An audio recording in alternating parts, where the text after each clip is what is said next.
What's up everyone, John Rettinger from Techno Buffalo here with a full review of Verizon's Galaxy S offering the Samsung Fascinate. Let's go ahead and get started.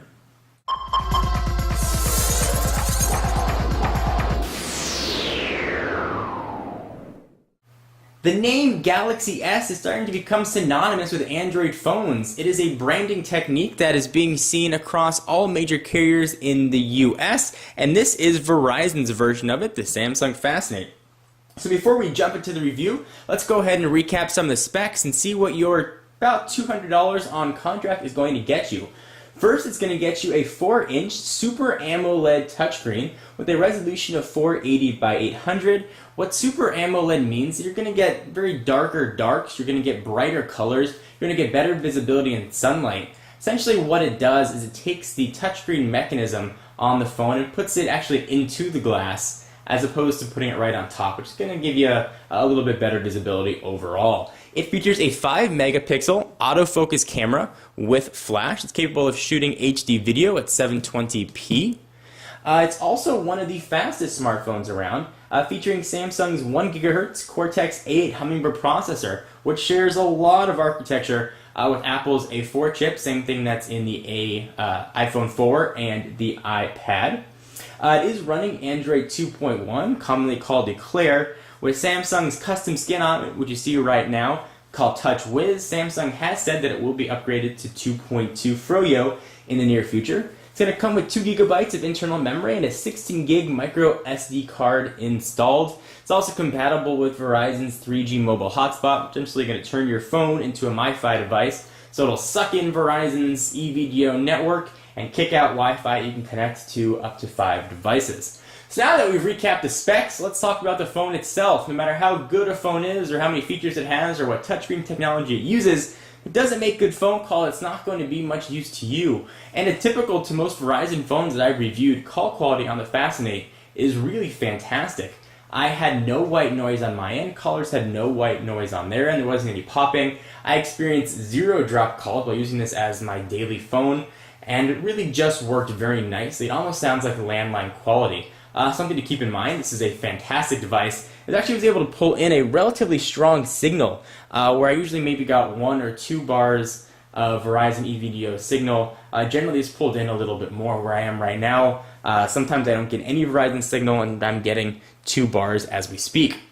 Let's talk about battery life, since that's one of the negatives of the phone, and there aren't many negatives. Battery life is not the greatest. You really need to do some decent battery and memory management with your phone in order to get through a full day. I'm a pretty heavy phone user. I use the browser quite a bit. I'm making a lot of phone calls and I'm using email a lot. And I had a hard time getting through a full day. I had to always find a charger to plug it in.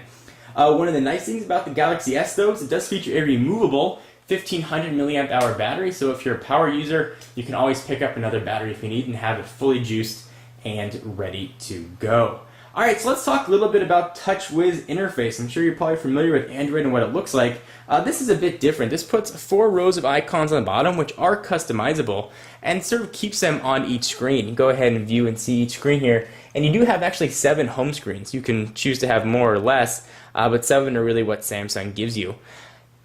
I'm not the biggest fan of TouchWiz. It does have some nice enhancements. One of the nicest enhancements that it has is right on top. You get controls for your Wi-Fi, Bluetooth, GPS, and airplane mode. And when you're in a phone call, you actually get the speaker buttons right there, end a call, so you don't have to actually jump into the phone menu to do that. You can just slide down the notification tab and you get all your information right there. Oh, it really is a handy feature. TouchWiz also features when you're in your contacts, you slide your finger to the right to make a phone call and slide it to the left to send text. There are some nice enhancements there.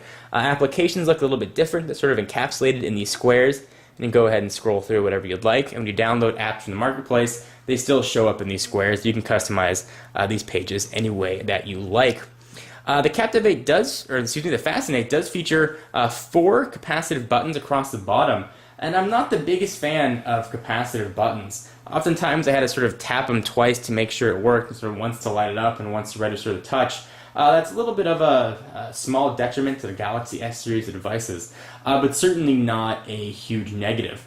Running this Hummingbird processor, this phone is blazing fast. Probably one of the fastest phones that I have ever tested. Really just works quite well. And speaking of speed, let's go and take a look at the browser, because the browser is really fast on this device. And as you can see right there, there's a big Flash logo. Unfortunately, this does not yet support Flash 10.1. That will supposedly come with the upgrade to 2.2. It's Android 2.2 Froyo, which will support Flash. It does have a fantastic multi-touch browser, though, which is really capable of great pinch to zoom, and I think this is really where you see the processor speed. A lot of times with multi-touch devices, particularly Android, if the phone is underpowered, you're going to see a little bit of delay when you use your multi-touch gestures. Here it is almost instantaneous and just works very well.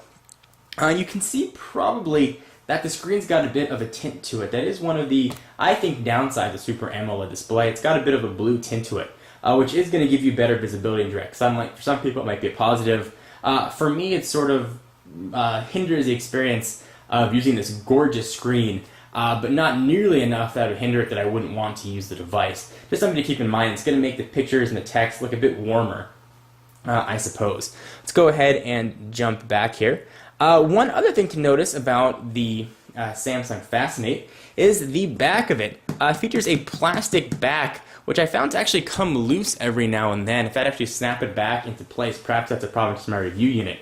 You can see right there, there's a little speaker. The speakerphone volume is not incredibly loud. I've certainly tested many phones with better speakerphone volume. So if you rely on speakerphone when you're in a car, you might want to invest in a Bluetooth headset. It's usable when you're in a quiet environment, but if you have ambient noise around, it's going to be a bit more difficult to use. The phone is very, very, very thin and very easily pocketable. I think this 4-inch screen may actually be the perfect size. It doesn't create too much bulge in your pocket. If you put it in your purse, it's not going to take up too much room. Really just worked very well. Overall, I'm extremely thrilled with the Samsung Fascinate, and definitely representative of my view on the Galaxy S series of devices as a whole.